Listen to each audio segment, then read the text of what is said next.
ये देखो बैल है ना, ये ऐसे बैठा हुआ है ना बैल, कितना अद्भुत है। फोन आ रहा। हेलो, हाँ जी नमस्ते। हाँ, ये जैसे दिख रहा है पापा साहब। अभी मैं जरा दर्शन में हूँ तो नीचे जाऊँगा तो बात करा दूँगा। नीचे जाऊँगा सोचा नहीं होगा, जब ऊपर आया हूँ पापा देखो कितना करा दूँगा सुंदर बॉस, ठीक है। बनाया है। देखो ये रहा बैल, उसका जो गाय के गले का ये नहीं होता जो बाहर निकलता हुआ है, गले से वो भी बनाया हुआ है। हाँ बना है? हाँ, तो मैं की परिक्रमा भी लगा चुका था, मुझे पता भी नहीं चला। अपने यहाँ हरे कृष्णा। अभी हम यहाँ पर जो ब्रजमंडल के अंतर्गत जो आदि बद्री का स्थान है, उसी के पास केदारनाथ, यहाँ पर हम आए हुए हैं। और भगवान श्री कृष्ण ने ब्रजमंडल में सभी तीर्थों को प्रकट किया। तो बद्रीनाथ जो है, जो ब्रजमंडल के अंदर हैं, वो आदि बद्री कहलाते हैं।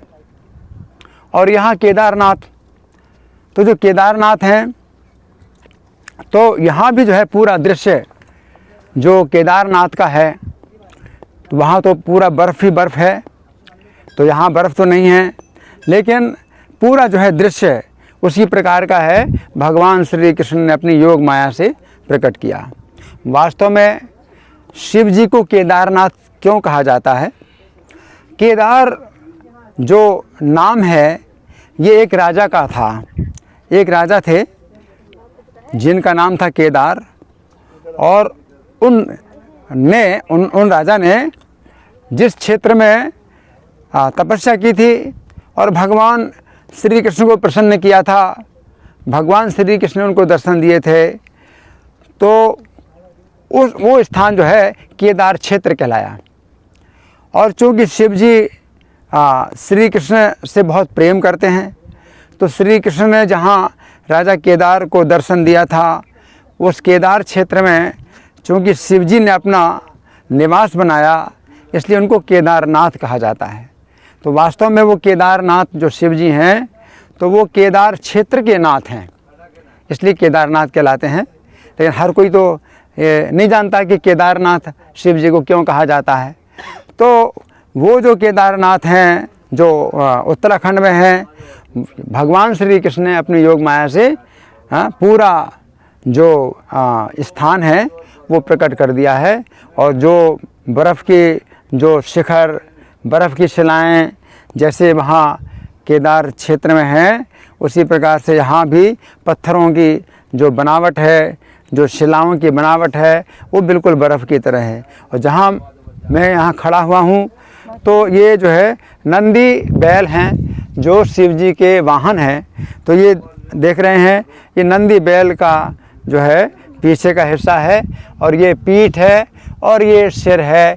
इस प्रकार से जैसे बैल बैठा हुआ हो, तो अपने स्वामी की सेवा में जैसे बैल बैठा हुआ हो, तो उसी प्रकार से नंदी जो शिव जी के वाहन हैं, बैल हैं, वो यहाँ शिव जी की सेवा में बैठे हुए हैं कि जब शिव जी को आवश्यकता होगी, सवारी की आवश्यकता होगी, कहीं जाने की आवश्यकता होगी, तो वो जो है सेवा में हमेशा तैयार हैं। तो ये बड़ा अद्भुत दृश्य है, और यहाँ का जो दृश्य है वो देखते ही बनता है, और बड़ा इसमें विस्मय और आनंद हो रहा है। हरे कृष्णा। हरि बोल। अब चलें हम लोग। बर्फ की तरफ पहाड़ है इसमें। हाँ शहर कौन सा बताए वो मैं? ये नंदी बैल है, नंदी। देखो ये पीछे का हिस्सा बैल जैसे बैठा हुआ है ना, ये पीछे का हिस्सा है, ये पीठ है, और वो सिर है, बिल्कुल नंदी की तरह ये जो है बना हुआ है। साक्षात है ये। और ये देखो इधर भी बैठे हुए हैं, तो गायब बना है ऐसे सच में एनर्जी भी है कहीं से। हाँ, ये एकदम परफेक्ट नेचुरल तरीके से बना है। देखो देखो, ये रहा मुंह, ये रही आँख, ये रही नाक। देखो ये वाला पत्थर भी कितना अच्छा है, एकदम आग जब शिव जी को नहीं तो निकले, कहीं चलो नंदी।